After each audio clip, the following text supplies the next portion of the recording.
Haiti में फंसे भारतीयों को निकालने के लिए भारत ने एक खास ऑपरेशन चलाया है। जानेंगे ये ऑपरेशन कौन सा है। तो वहीं दूसरी तरफ पीएम मोदी भूटान जैसे ही पहुंचे वैसे क्या कुछ हुआ, जानने को मिलेगा बहुत कुछ। आइए जानते हैं इन खबरों को विस्तार से। इस वक्त हैती में एक बड़ी ही अजीब स्थिति बनी हुई है। भारत ने हिंसा प्रभावित हैती में फंसे भारतीयों को निकालने के लिए ऑपरेशन इंद्रावती को शुरू कर दिया है। इस ऑपरेशन के तहत गुरुवार को 12 भारतीयों को हैती से सुरक्षित निकाला गया है। इस ऑपरेशन की जानकारी विदेश मंत्री एस जयशंकर ने सोशल मीडिया प्लेटफॉर्म एक्स पर दिया है। उन्होंने कहा कि भारत सरकार विदेशों में अपने नागरिकों की सुरक्षा और भलाई के लिए पूरी तरीके से प्रतिबद्ध है। उन्होंने ऑपरेशन इंद्रावती में भारत की मदद के लिए हैती के पड़ोसी देश डोमिनिकन रिपब्लिक को धन्यवाद भी दिया है। कैरिबियाई देश हैती महीनों से हिंसा के चपेट में है। कुछ दिनों पहले ही हथियारबंद गैंग के समूहों ने देश की राजधानी पोर्ट ओ प्रिंस में पुलिस स्टेशन, जेल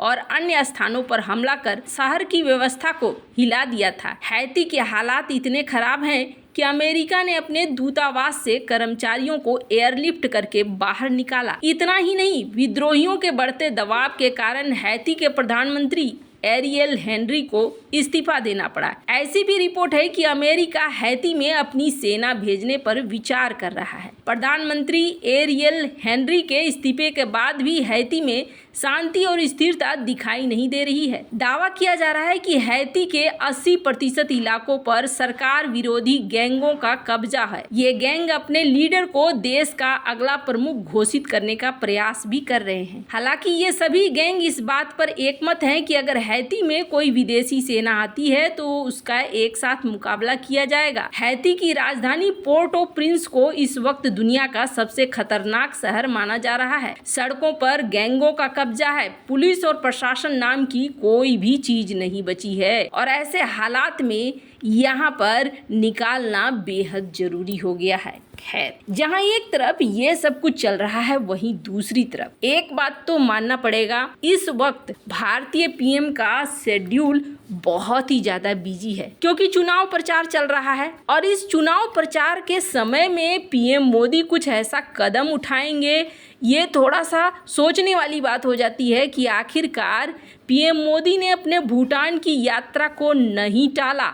आपको बता दें, मीडिया में कुछ दिन पहले ये खबरें आने लगी थी कि भूटान का दौरा कैंसिल हो सकता है शायद खराब मौसम की वजह से, लेकिन ऐसा हुआ नहीं। भूटान में आपका स्वागत है मेरे बड़े भाई, इन शब्दों के साथ भूटान के प्रधानमंत्री त्शेरिंग तोब्गे ने 2 दिनों के थम्पू दौरे पर पहुंचे भारतीय प्रधानमंत्री नरेंद्र मोदी का स्वागत किया है, जिससे एक संकेत मिलता है कि भूटान में चीन की दाल नहीं गल पाई है। ऐसा इसलिए क्योंकि डोकलाम की अदला बदली की कोशिश में लगे चीन को भूटान की पिछली सरकार के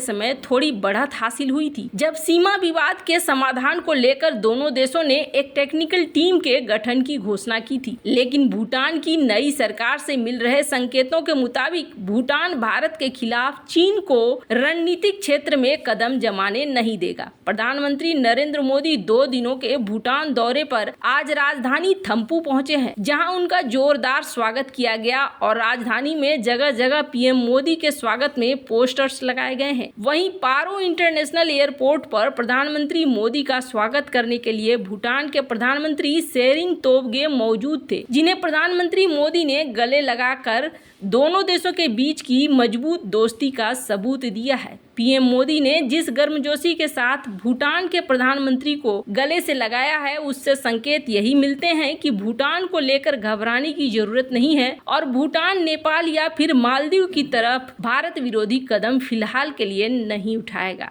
एयरपोर्ट पर प्रधानमंत्री मोदी का जबरदस्त स्वागत किया गया और भूटानी आर्म्ड फोर्सेस ने उन्हें गार्ड ऑफ ऑनर दिया। प्रधानमंत्री नरेंद्र मोदी की भूटान आगमन से पहले संबंधित अधिकारियों ने पारो अंतर्राष्ट्रीय अंतर्राष्ट्रीय हवाई अड्डे पर भारतीय नेता के स्वागत के लिए व्यापक तैयारियां की थी। पूरे एयरपोर्ट को दुल्हन की तरह सजाया गया था और फूलों की रंगोलियां बनाई गई थी। पीएम मोदी के स्वागत के लिए भूटानी संस्कृति को चित्रित करने वाला लाल कालीन और रंगीन झंडे भी लगाए थे। इसके अलावा पीएम मोदी के सुरक्षित आगमन को सुनिश्चित करने के लिए हवाई अड्डे की सुरक्षा बढ़ा दी गई थी। अपनी भूटान यात्रा के दौरान पीएम मोदी भारत भूटान द्विपक्षीय साझेदारी को और बढ़ाने के लिए विभिन्न कार्यक्रमों में शामिल होंगे। आपको बता दें, पहले भारतीय प्रधानमंत्री की यात्रा गुरुवार को होनी थी, लेकिन थिम्पू में खराब मौसम की वजह से यात्रा टल गई थी और फिर प्रधानमंत्री के दौरे का कार्यक्रम आज रखा गया था। दोनों देशों के बीच औपचारिक राजनयिक संबंध 1968 में स्थापित हुए, जिसकी आधारशिला 1949 में रखी गई। स्क्रीन पर एक पुरानी तस्वीर देख रहे हैं, जिसमें एक तरफ भूटान के राजा हैं तो दूसरी तरफ भारतीय प्रधानमंत्री जवाहरलाल नेहरू हैं।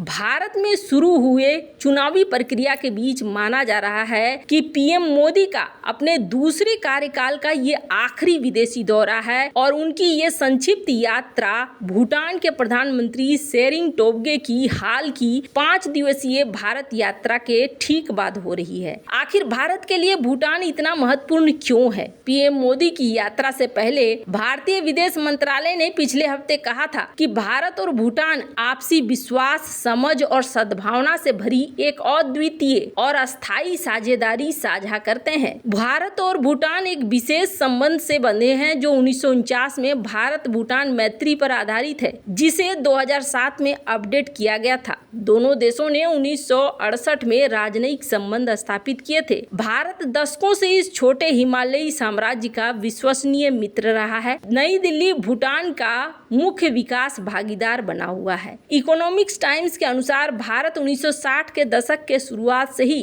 भूटान को उसके सामाजिक आर्थिक विकास के लिए वित्तीय सहायता प्रदान कर रहा है। जब देश ने अपनी पंचवर्षीय योजनाएं शुरू की थी, वहीं जब इस महीने भूटान के नए चुने गए प्रधानमंत्री टोब्गे भारत पहुंचे तो भारतीय प्रधानमंत्री नरेंद्र मोदी ने उन्हें भूटान की 13वीं पंचवर्षीय योजना के लिए पूर्ण समर्थन का वादा किया। आपको बता दें, भारत और Bhutan hydro power project, infrastructure, स्वास्थ्य, शिक्षा, डिजिटल कनेक्टिविटी, यहाँ तक कि स्पेस सेक्टर में भी एक साथ आ रहे हैं। पर सवाल उठता है कि इतना सब कुछ भारत में हो रहा है, चुनावों की घोषणा हो चुकी है, यहाँ तक कि आचार संहिता लागू हो चुका है, लिहाजा इस बात की उम्मीद काफी कम थी कि पीएम मोदी यहाँ जाएंगे, पर पीएम मोदी यहाँ गए। ये दिखला रहा है कि भूटान भारत के लिए कितना ज्यादा महत्वपूर्ण रख रहा है। आपको बता दें, कहा जा रहा है कि गेल्फू माइंडफुलनेस सिटी परियोजना ये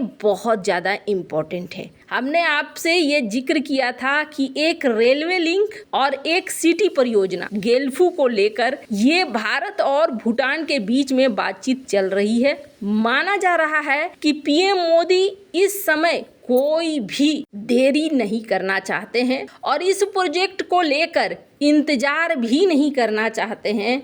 हो सकता है आपको आने वाले समय में जब ये पूरा दौरा खत्म होगा तब तक देखने को मिल जाएगा कि यहाँ ये प्रोजेक्ट शुरू करने के लिए रैपिड एक्शन ले चुके हैं। वैसे आपको क्या लगता है इन सब मामले में, आपकी क्या राय है? कमेंट कर जरूर बताएं। जल्द मिलते हैं अगली वीडियो में नई खबर के साथ।